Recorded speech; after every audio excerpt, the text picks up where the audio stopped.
السلام عليكم ورحمة الله تعالى وبركاته. تقارير إسبانية تشير إلى قلق متزايد في إسبانيا بسبب القدرة المتنامية للمغرب على استضافة بطولة كأس العالم في عام 2030، وخاصة مع تراجع مدريد في استضافة المباراة النهائية حسب التوقعات. وفقا لمعلومات نشرتها صحيفة إيل كونفيدونسيال، تظهر المؤشرات تفاؤل المغرب وجدية عروضه، مما يجعل احتمال تنظيم المباراة النهائية في الملعب الذي يخطط المغرب لبنائه قرب الدار البيضاء أمرا واردا. وقد شغلت مسألة مكان إقامة المباراة النهائية الرأي العام في إسبانيا، حيث تم التحدث سابقا عن احتمالية استضافتها في مدريد أو برشلونة، ولكن التكهنات الحالية تشير إلى أن المغرب قد يكون لديه اليد العليا في هذا الصدد.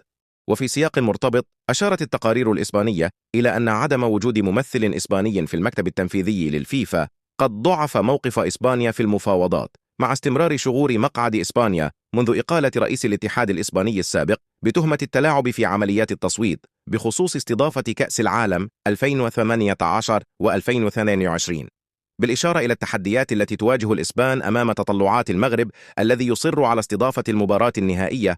قامت الصحيفة الإسبانية بتسليط الضوء على الثقة التي أبداها رئيس الجامعة الملكية المغربية لكرة القدم فوزي لقجع خلال ندوة في أكتوبر، في تناقض واضح مع موقف نظيره الإسباني بيدرو روشا.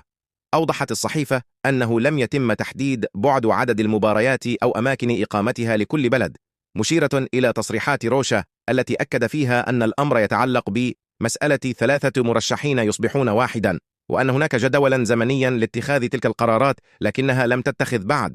على الجانب الآخر، كان لقجع أكثر تحديدا حين أشار إلى أن البرتغال ستقدم 3 ملاعب، في حين سيجد المغرب وإسبانيا صيغة لتقاسم المباريات والملاعب. أشارت الصحيفة إلى أن رد لقجع أكد أن كل شيء يتعلق بعدد المباريات وأماكن إقامتها معلق في الهواء، مؤكدة أن المغرب هو الذي يحدد خارطة الطريق. واختتمت الصحيفة بتسليط الضوء على فوز لقجع والثقة الواسعة التي يحظى بها من الملك محمد السادس. لا تنسوا الاشتراك، فالقناة فضلا ليس أمرا.